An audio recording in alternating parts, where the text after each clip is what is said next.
Essa semana eu tava assistindo um vídeo no TikTok de uma menina que ela falava sobre. Ela perguntava, né, questionava se na comunidade LGBT ainda existia espaço pra gente debater as coisas que precisariam ser debatidas, porque se a gente tá dentro de uma comunidade, a gente acha que dentro dessa comunidade a gente pode debater sobre certos assuntos. E eu vou chegar nesse ponto, mas eu preciso de falar algumas coisas antes disso, antes de falar sobre esse tema, né? Que, enfim. É, eu escrevi no meu caderno, que eu sempre escrevo tudo, sobre não ter medo de demonstrar que você gosta de algo, sobre você ter orgulho e você nunca diminuir esse seu gostar para você caber em qualquer caixinha. E aí eu vou trazer uma música, um trecho de uma música, que o nome é Coisas Que Eu Sei, que é do Jorge Vercillo e do Dudu Falcão, a versão ao vivo especificamente, que é para mim a melhor versão dessa música. E ele fala assim: eu quero ficar perto de tudo que eu acho certo, até o dia em que eu mudar de opinião. Aí a gente vai para outro trecho agora, que é: eu gosto do meu quarto, do meu desarrumado, ninguém sabe mexer na minha confusão. É o meu ponto de vista, não aceito turistas, meu mundo tá fechado para visitação. Eu acho que isso fala sobre tanta coisa da vida da gente, que isso fala sobre as coisas que a gente gosta e a forma como a gente lida com isso, a forma como a gente traz isso para o mundo, como a gente transparece isso que a gente gosta, sabe? Que a gente gosta de algo específico, seja ele uma música, seja ele um estilo de se vestir, seja ele qualquer coisa, mas que a gente não aceita qualquer interpretação sobre isso que a gente gosta. E acho que isso fala muito sobre muita coisa. Recentemente, Harry Potter tem voltado à tona por causa da série que lançou e tem gerado uma polêmica que sempre acontece com diversos artistas, que é você separar a obra e separar o artista, separar a obra do artista. É uma coisa que está presente há tanto tempo na nossa sociedade, e aí a gente pode citar inúmeras coisas, como o Lovecraft, a gente pode citar o Monteiro Lobato, que tem algumas problemáticas dentro de suas falas, que trazem questões racistas, né, questões raciais, que não são muito bem tratadas em suas obras. Nas obras de Monteiro Lobato a gente vê o racismo muito presente, só que é uma obra que já está em domínio público e que ele não tem como ganhar mais nada dentro dessas obras, além de ele ser um grande clássico da nossa sociedade. Isso também reflete como que uma obra que é considerada racista, ela consegue ser um clássico na nossa sociedade. Isso é uma coisa que a gente tem que ficar a pensar, né? E ainda falando sobre coisas que eu sei, eu anotei que você meio que precisa se conhecer e ter pulso firme naquilo que você acha certo. Porque se... Vamos falar agora sobre Harry Potter, né? Ok, a gente entende que a J.K. Rowling, ela pega esse dinheiro e ela investe em políticas, em questões que vão contra a comunidade transgênero lá nos Estados Unidos, enfim. Isso é uma coisa decepcionante, porque ela pode sim ter tido a capacidade incrível de escrever uma obra incrível, mas que ela vai transparecer essa opinião dela em algum determinado momento. Em algum determinado momento da sua escrita, ela vai deixar com que esse seu preconceito apareça ali na obra. E a gente não pode fechar os olhos em relação a isso. Eu acho que isso em relação a qualquer outra coisa, sabe? Porque recentemente eu discuti com uma amiga minha e a gente tinha opiniões diferentes sobre pessoas diferentes, sobre o que essas pessoas podem ou não ter feito. Porque o que eu acho sobre determinada pessoa é tudo aquilo que eu convivo e vejo. E o que ela achava sobre determinadas outras pessoas era aquilo que ela convivia e aquilo que ela via daquelas outras pessoas. Mas a gente não estava inserido na história pra gente saber o que de fato aconteceu. Eu pelo menos, né, não tive acesso a tipo vídeos e fotos sobre coisas que aconteceram. E aí cada um tomou sua opinião sobre as pessoas, cada um foi pra um lado. E chegou em determinado momento que ela disse assim: eu acho que você não é assim. Eu acho que você deveria estar indo para outro caminho e me decepciona porque eu esperava isso e isso de você.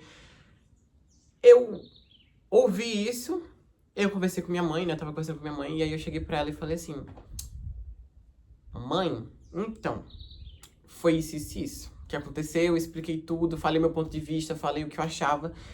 E aí a gente conversando, né, eu cheguei à conclusão que ainda bem que essa conversa aconteceu.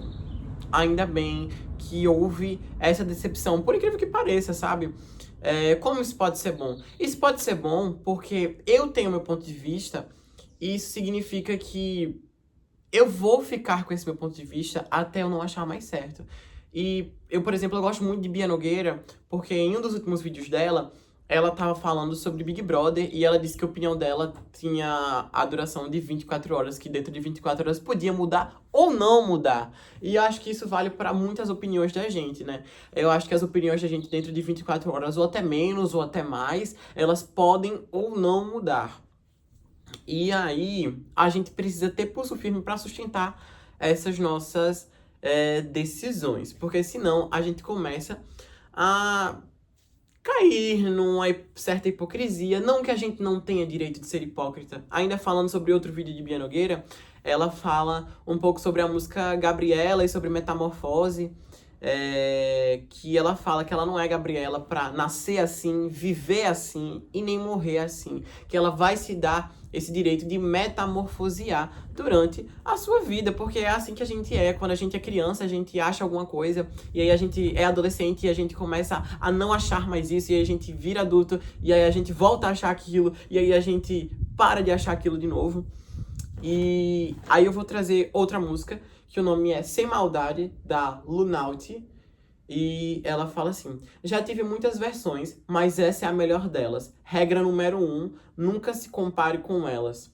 Foca no que tu pensa, o que tu fala, o que tu veste. Certeza que seu mini eu iria gostar dessa peça. Nisso que ela fala, cara, isso é muito massa. Isso é muito incrível. Porque se a gente pensar no adulto que a gente tá sendo, ou no adolescente que a gente tá sendo, e a gente olhar pra criancinha que a gente era e a gente pensar assim, será que eu, criança, ia gostar desse adulto aí, desse adolescente aí, dessa pessoa aí? Porque às vezes pode ser até na nossa versão idosa, sabe? E isso me faz pensar sobre a gente não ser uma pessoa que levanta pautas de forma vazia. E aí, uma coisa que eu percebo muito, e que eu tava até conversando com uma amiga minha ontem, era essa questão de que, pelo menos no meu ensino médio, a gente discutia essas questões que estão presentes na nossa sociedade há um tempo, mas que a gente vem cada vez mais deixando de lado, sabe? Como, por exemplo, a questão da mulher na sociedade. Eu tava conversando com a minha mãe, porque foi aniversário dela ontem, e eu tava falando com ela, trazendo essas questões assim.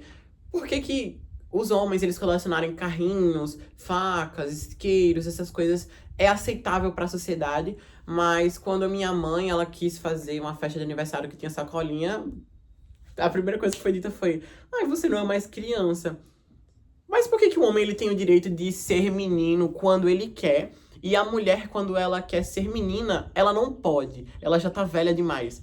São coisas que a nossa sociedade, ela é construída dessa forma e que às vezes a gente não para pra pensar muito sobre, e que, enfim, que eu acho que a gente deveria pensar sobre isso, porque, enfim, né, a gente tem que pensar como a nossa sociedade tá sendo construída, como ela foi construída e como ela tá sendo agora, o presente, né? E aí, eu acho que se você acha algo certo, eu vou retomar essa fala. Se você achar algo certo, foguete não tem ré. Então você sustenta o que você fala. Porque se você levanta uma bandeira e logo depois você faz piada, você faz chacota com essa bandeira, que foi o que aconteceu com eu brigando com uma das minhas amigas, ela levantava uma bandeira de feminismo, mas quando tinha uma oportunidade de fazer uma piada machista, ela fazia. E eu ficava meio que, ok, né? E aí, eu não achava isso certo. E aí, quando ela levantava também a bandeira, tipo assim, eu apoio os LGBTs. Aí eu fazia uma piada homofóbica. É de se questionar se você realmente levanta essa bandeira ou se você só levanta essa bandeira quando te convém. Enfim, tem coisas que não dá pra gente maquiar. Ainda nesse viés que eu tô falando, a nossa existência e a política. Por que que a gente passou a fugir tanto de política se até a existência é política? Eu sempre vou falar, eu sempre vou bater nessa tecla. E, tipo assim, ai, mas que coisa chata, como assim meu cabelo cacheado é político? Como assim a forma como eu me visto é política? Como assim a água que chega na minha casa é política? Como assim a comida que não chega na minha casa é política? Sim, toda é política. E a gente foge o tempo todo dessas questões. E eu já fugi o tempo todo. Só que chega um momento que a gente precisa crescer, que a gente precisa enfrentar isso. E eu não falo isso de uma forma, tipo assim, pra gente enfrentar isso da forma mais madura possível, porque eu não sou a pessoa mais madura do mundo, eu tô longe de ser. Eu não sou o garoto mais maduro do mundo e eu nem vou ser. Eu tô muito distante disso e eu vou continuar distante disso. Vai chegar um momento que eu vou ter, sim, um momento de maturidade. Talvez quando meu córtex pré-frontal fechar, mas ele não fechou ainda, entendeu? E eu tô nessa construção de ser humano e as pessoas também estão. Só que as pessoas, elas têm uma régua moral pra absolutamente tudo, sabe? Essa minha amiga, por exemplo, ela super levantava a bandeira, tipo assim, meu Deus, apoio minorias, meu Deus, apoio as mulheres, meu Deus, apoio os LGBTs. Mas aí ela chegava no rolê e aí fazia uma piadinha que era preconceituosa e aí eu ficava tipo, você não levanta merda nenhuma, vá merda, entendeu?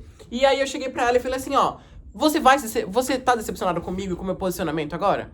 Você vai se decepcionar muito mais. E não é uma coisa que eu tenho medo, é uma coisa que, pelo contrário, eu acho que eu me orgulho de falar que você vai se decepcionar comigo, porque isso significa que você tá botando muita expectativa sua em algo que você não tem capacidade de controlar, sabe? E quando eu tava falando com a minha mãe, eu falei assim, que bom que isso aconteceu agora, porque... E que bom que eu me posicionei dessa forma, porque isso significa que eu vou ficar perto de tudo aquilo que eu acho certo, até o dia em que eu mudar de opinião. Mas eu cheguei e falei assim, ó, eu reconheço o que você tem pra falar sobre isso, mas a minha opinião é essa. E meio que é isso, sabe? A gente não tem controle sobre essas coisas. E a única coisa que a gente pode fazer e garantir é que a gente tente fazer o melhor que a gente pode tentar fazer. E me incomoda muito. Muita coisa. Muita coisa me incomoda. Eu me incomodo com tudo. Mas essa questão da minha geração, a geração Z, eu faço parte da geração Z, nasci em 2006, e a gente fica deixando de lado essas coisas, sabe? Que a gente levanta uma bandeira e a gente vai lá e faz piada com ela. Tudo bem, a gente tem direito de fazer piada com essas coisas. Eu não vou dizer que eu sou a pessoa moralmente mais certa no mundo, porque eu não sou. Eu tô longe disso. Mas você levantar uma bandeira e depois você cobrar que uma pessoa levante essa bandeira também, sendo que você faz chacota com essa bandeira, é um pouco paia. E aí, esses dias eu também vi o vídeo da menina falando sobre Harry Potter, falando assim, ó, você tem todo o direito de assistir, entendeu? Você tem todo o direito. O dinheiro da J.K. Rowling vai pra isso. Você tem direito de assistir. Mas quando você for cobrado e você for conversar sobre esse tema, você não tem muita propriedade pra meio que se defender, sabe? E eu tava conversando com um rapaz ontem, e aí a gente papeou um pouco sobre isso, que assim, a gente acha, né, que as pessoas elas não devem ser cobradas necessariamente, que elas não devem receber como eu posso falar? Receber, sei lá, uma inquisição porque estão assistindo Harry Potter, mas que essas pessoas têm que ter a consciência de que seu dinheiro meio que tá indo pra outro lugar, né? Então, vamos botar a mão na consciência, pode continuar assistindo, você não vai ser preso por isso. Mas é interessante que você, sabe, pense um pouquinho sobre isso aí.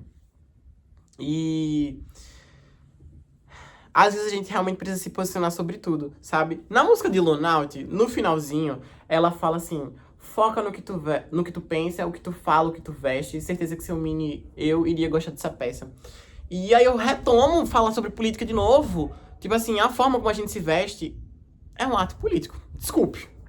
Se você tem um estilo que seja guiado, que seja um estilo bad, que seja um estilo clean girl, existe um conceito por trás dessa forma como você se veste, por trás desse estilo que você utiliza, ou até o que você não usa, ou o estilo que você não tem, o estilo que você deixa de ter, entendeu? Socialmente falando, isso é historicamente construído, sabe? Até a forma como a gente se veste. Para pensar que loucura. entendeu? A forma como a gente tem acesso a essa informação e a como a gente deixa de passar essa informação. Porque, por exemplo, minha mãe, ela não chegou no ensino superior, assim como eu tô, fazendo uma licenciatura de língua portuguesa, mas eu entendo que é importante para mim trazer esse debate para dentro da minha casa, porque minha mãe ela não teve acesso a isso. É importante que eu politize a minha mãe nesse sentido, porque em outras questões, minha mãe também me politizou, entendeu? Minha mãe me ensinou que diversos desgovernos que a gente estava vivendo, eles não estavam ali a favor da gente, entendeu? Se a gente tá batalhando para ter o nosso dinheiro, para ter a melhora da nossa casa, a gente tá batalhando por isso, mas que muitas das vezes o governo, ele não tá a favor da gente. E a gente vê isso, por exemplo, na minha escala de trabalho, por exemplo. Eu trabalho com a experiência do cliente num fast food, mas a minha escala é 6 por 1, eu trabalho 8 horas por dia, todo final de semana eu tenho que fazer 1 hora extra, né, pra cumprir as 44 horas semanais, mas isso às vezes não me permite ter vida além do trabalho. A minha vida tem que ser reclusa ali no trabalho, porque da minha casa para o trabalho é 1 hora e 10 minutos, 1 hora e 5, dependendo do trânsito, 1 hora e meia para eu chegar no trabalho. E isso é político. Essa minha distância do trabalho, essa questão do desconto alto que sai do meu salário para várias outras coisas que às vezes eu nem tenho conhecimento, isso é política. Isso é política, entendeu? A forma como minha mãe não pôde ter esse letramento político para umas coisas e para outras ela teve, isso é um projeto político, sabe? Porque a gente vai vendo a história e aí a gente vê que, pronto, pessoas analfabetas não podiam votar, pessoas pobres não podiam votar, mulheres não podiam votar, entendeu? E a gente vai vendo esses grupos que vão sendo jogados à margem da sociedade e a gente não fala mais sobre isso. Isso ficou discussão lá para o ensino médio quando a gente tinha debate. E a gente ainda assim, quando a gente cresce, a gente precisa falar sobre isso, a gente precisa debater sobre isso. Entende? Quando tinha esses debates intensos, eu fazia questão de trazer pra dentro de casa e falar pra minha mãe, falar pro meu pai, falava assim, eu acho isso um absurdo, entendeu? Eu acho isso um absurdo, isso é horrível, entendeu? Essa sociedade que a gente vive, ela é horrível e ela favorece pessoas que não deveriam ser favorecidas, entendeu? Existe um conceito de equidade e de igualdade que, beleza, igualdade é que todo mundo tem as mesmas oportunidades. Só que isso é um termo tão irreal. Ninguém nunca vai ter as mesmas oportunidades, porque ninguém nunca sai do mesmo ponto de partida do que as outras pessoas. Então, eu tenho privilégios que outras pessoas não têm, e outras pessoas têm privilégios que eu também não tenho. E é necessário a gente reconhecer isso, pra gente se reconhecer no mundo, pra gente se posicionar. E, enfim, como eu tava falando, voltando a falar de novo, eu tô no ensino superior e eu tenho essas discussões com minha mãe de uma forma muito pacífica, de uma forma muito amigável. De chegar pra minha mãe e falar assim, ó, mãe, já parou pra pensar sobre isso aqui? Porque tem coisas que eu acho que a gente precisa retribuir, sabe? Minha mãe me deu muita educação, minha mãe me educou sobre muita coisa, sabe? Pra como viver nesse mundo que a gente é jogado aos lobos e a gente tem que ser um leão. Sabe? Porque os lobos, eles andam em matilha. E eu não sei se o leão anda em matilha, né? Mas na minha metáfora, o leão não vai andar em matilha nenhuma, não vai andar em bando, tá? Na minha cabeça, o leão, ele vai caçar sozinho, enquanto os lobos, eles vão caçar em conjunto. Em determinados momentos a gente é o lobo, em determinados momentos a gente vai ser o leão. E eu sinto que a geração Z, ela tá cada vez mais sendo composta de leões, sabe? Porque um amigo da gente diz que a gente tá errado, aí a gente vai pra nossa família diz que a gente tá errado, aí a gente recorre à religião, a religião diz que a gente tá errado, aí a gente recorre à inteligência artificial, a inteligência artificial diz que a gente tá certo, então pra que eu preciso de amigo, família e religião? Os seus amigos, o seu Deus e a sua família vira algo que nem existe. Algo que concorda com você sem nem... Sabe? E... eu acho que a gente tem que discutir mais sobre esses assuntos, porque... Ai, eu tenho epifania. Eu tenho vontade de ficar falando sobre isso o dia inteiro. Fico obcecado. Mas... é isso, sabe? Eu acho que às vezes a gente tem uma régua moral tão grande pra algumas coisas e quando é pra outras coisas a nossa régua moral, ela nem é tão grande assim, sabe? E eu fico a pensar, né? Eu fico a pensar sobre essas questões que a gente vê, sei lá, a gente vê os políticos debatendo na Câmara, a gente vê um corte e outro no TikTok, mas a gente não pensa como isso impacta a nossa realidade, como isso reflete em quem eu sou, como isso reflete nas políticas que chegam até mim, ou nas políticas que não chegam até mim, sabe? Como esse direito de, sei lá, estudar em quem eu vou votar me é tirado ou me é colocado, dependendo da minha posição na sociedade, dependendo das coisas que eu tenho ou não tenho acesso, sabe? Eu acho que a gente precisa voltar a discutir essas coisas, porque por que isso só ficou na escola, sabe? Eu vejo a escola como uma instituição de transformação, de ensinamento, de aprendizado, mas também de preparação para a vida, sabe? Porque muitas vezes as pessoas não têm a família para poder preparar ela para a sociedade. Eu não tô dizendo que é papel da escola educar como se educa em casa, mas muitas vezes isso cai sobre a escola, sabe? A escola, às vezes, ela pega esse papel e se ela pegar esse papel, ela tem que escolher fazer muito bem. E eu acho que, por exemplo, meus professores de filosofia, minha professora de história, minha professora de inglês, minha professora de português, todo mundo que me ensinou, pelo menos no meu ensino médio, me ensinou muito bem. Eu sou muito grato por ter estudado na escola de arte, tecnologia e economia criativa, porque eu sinto que lá eu fui muito bem politizado. Eu agradeço muito a minha mãe, porque eu também me sinto muito politizado por ela. Eu sinto que esses valores que foram construídos são valores que a nossa sociedade realmente precisa. E aí ontem eu tava no meu trabalho e eu tava fazendo uma pesquisa de satisfação com um dos clientes. E aí ele tava falando, ele tava com a neta dele. E aí ele falou como ele ensina as coisas pra neta dele. E ele fala que a gente tem que respeitar a natureza, respeitar a diversidade, e a gente precisa acolher essas divergências ao sistema, ao governo, e porque a gente precisa entender por que essas minorias, essas pessoas que são deixadas à margem da sociedade, estão dessa maneira. Ele tinha, tipo, acho que cerca de 70 e poucos anos. E eu não esperava que ele fosse falar isso comigo, sabe? E aí eu fui falando também sobre a minha licenciatura, fui falando sobre a minha vida, e a gente ficou lá batendo um papo durante, sei lá, uns 7, 10 minutos. E foi muito interessante. Acho que foi, tipo, top 3 melhores momentos daquele dia, de ontem, né? Que foi o aniversário da minha mãe. E no trabalho a gente tava conversando sobre isso. Outra coisa pra se refletir agora no finalzinho do vídeo. Ontem no aniversário da minha mãe eu tava trabalhando. Um pouco paia, né? Essa escala 6x1. Espero que acabe. Espero que a minha geração consiga mudar muita coisa que se perpetua e que não muda há muito tempo, sabe? Eu espero muito que as pessoas... E eu não acho feio dizer que eu tenho esperança que a minha geração vai fazer diferente. Eu acho que vai fazer diferente, porque vai fazer diferente. E quando eu era criança, eu não achava isso, porque eu não tinha nenhuma referência. E às vezes a única referência que você precisa ter é você mesmo.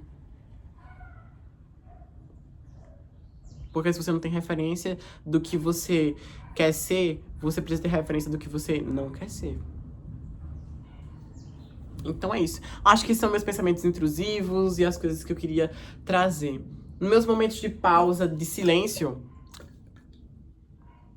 pausa também, pensa um pouco, reflete sobre, faz um comentário e bora conversar. Eu gosto de conversar sobre esse assunto, eu gosto de conversar sobre vários outros assuntos, eu gosto de conversar sobre tudo. Eu passaria o dia conversando, eu adoro conversar. Eu adoro falar, eu falo muito, eu gosto de falar. Mas eu também gosto de ouvir. Falem, porque eu fico empolgado e aí a gente conversa, e, enfim. É da hora, da hora. Acho que é um rolê que a gente precisa. Bora falar sobre isso.